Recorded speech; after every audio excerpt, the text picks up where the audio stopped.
नमस्कार, मैं हूं दीक्षा और आप देखना शुरू कर चुके हैं 4 PM गुजरात। दोस्तों, गुजरात में सरकार ने बड़ी घोषणा करते हुए होम गार्ड कर्मियों के रिटायरमेंट उम्र 55 से बढ़ाकर 58 साल कर दी है। घोषणा होते ही इसे सम्मान, सेवा और समर्पण का नाम दिया जाने लगा है, लेकिन जैसे ही मैदान में काम करने वाले होम गार्ड्स की आवाज उठी, सच्चाई की परतें खुलने लगी। सवाल यह है कि क्या 3 साल की बढ़ी उम्र से वाकई जीवन बदल जाएगा? क्या इससे उनके परिवार का भविष्य सुरक्षित हो जाएगा, या फिर ये भी एक ऐसा कदम है जो चुनाव नजदीक आते ही सरकारें दिखावे के तौर पर उठा देती है ताकि जनता को लगे कि कुछ बड़ा किया गया है। दूसरी तरफ होमगार्ड्स गुजरात की सड़कों पर, चौराहों पर, त्योहारों में और भीड़ प्रबंधन में, VIP ड्यूटीज में और पुलिस के साथ कंधे से कंधा मिलाने को हमेशा तैयार दिखते हैं। वे रात रात भर सड़क पर खड़े रहते हैं और कड़ी धूप में भी ट्रैफिक संभालते हैं और किसी भी आपात स्थिति में सबसे पहले पहुंचने वालों में शामिल होते हैं। लेकिन इस कठिन सेवा के बदले उन्हें ना पेंशन मिलती है, ना स्थायी वेतन मिलता है, ना मेडिकल सुरक्षा मिलती है और ना नौकरी की कोई गारंटी होती है। उन्हें आज भी मानद कहकर टाल दिया जाता है जैसे ये कोई सम्मान है, जबकि असल में ये सरकार की जिम्मेदारी से बचने का एक तरीका मात्र है। सरकार का दावा है कि रिटायरमेंट उम्र बढ़ने से होम गार्ड्स को स्थिरता मिलेगी, लेकिन परिवार चलाने का थोड़ा और समय मिलेगा। लेकिन हकीकत यह है कि उम्र बढ़ा देने से ना सुविधा बदलती है और ना ही भविष्य बदलता है।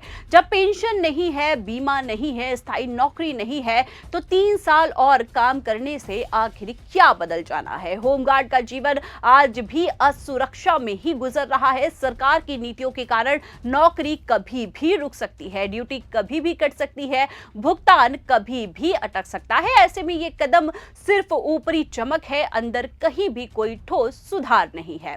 वहीं आपको बता दें कि सवाल ये भी उठता है कि अगर सरकार को होमगार्ड्स की इतनी ही चिंता थी तो उनके वेतन, मेडिकल सुविधा, पेंशन और स्थायी दर्जे पर चर्चा आखिर क्यों नहीं हुई? क्या होमगार्ड्स के लिए सम्मान सिर्फ उम्र बढ़ने तक सिमट गया है, या एक अस्थायी व्यवस्था में काम करने वाले लोगों की जिंदगी आप सिर्फ एक नोटिफिकेशन बदल कर ठीक कर सकते हैं? ये वही लोग हैं जो कानून व्यवस्था की रीढ़ है। जब पुलिस फोर्स कम पड़ती है, जब भीड़ बेकाबू हो जाती है, जब VIP मूवमेंट होता है, तब होमगार्ड्स ही सबसे पहले मोर्चा संभालते हैं। फिर इन्हें स्थायी सुविधा क्यों नहीं दी जाती? अब होमगार्ड्स की उम्र बढ़ाकर सरकार उस वर्ग को खुश दिखाना चाहती है जिनकी संख्या हजारों में है, लेकिन क्या लोगों को यह दिखावा समझ नहीं आता? वहीं होमगार्ड की हालत आज भी ऐसी है कि कई कई महीनों तक ड्यूटीज नहीं मिलती। तब तक ड्यूटीज नहीं मिले तो कोई कमाई भी नहीं होती। उनकी जिंदगी ड्यूटी पर टिकी रहती है। आज मिली तो आज पेट भरा, नहीं मिली तो घर की रसोई ठंडी ही पड़ी रही। इस अस्थायी जीवन में सरकार की घोषणा कौन सा बदलाव ला रही है?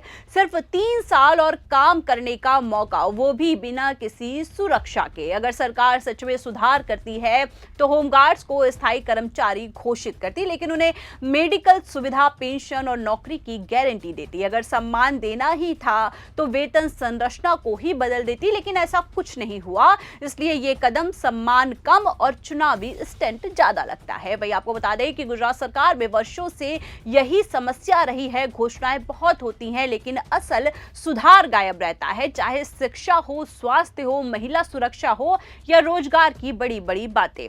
फैसले चमकदार होते हैं, लेकिन जनता के हाथ में कुछ नहीं आता। होमगार्ड्स भी उन्हीं भूल भटके वर्गों में आते हैं जिनके कंधों पर जिम्मेदारी तो होती है, लेकिन हक लगभग शून्य होता है। इस कहानी का सादा निष्कर्ष यही है कि होमगार्ड्स गुजरात की व्यवस्था के लिए बहुत बड़ा आधार है, लेकिन सरकार उन्हें एक सम्मानजनक जीवन देने से लगातार बचती रही है। उम्र बढ़ने से ना भविष्य सुधरेगा और ना ही सुविधा। असली सुधार तभी होगा जब सरकार इन्हें स्थायी दर्जा देगी, पेंशन देगी, सुविधा देगी और सुरक्षा को सुनिश्चित करेगी। अभी का फैसला एक तरह से खाली घोषणा है जिसके पीछे राजनीतिक लाभ की गंध साफ दिखाई देती है। दोस्तों, फिलहाल के लिए इस खबर में इतना ही। ऐसी ही तमाम बड़ी राजनीतिक अपडेट्स जानने के लिए लगातार बने रहिए 4 PM के साथ। चैनल को ज्यादा से ज्यादा लाइक करिए, शेयर करिए, सब्सक्राइब करिए। आप हमारे साथ जुड़ते हैं उसके लिए आप सभी का धन्यवाद। नमस्कार।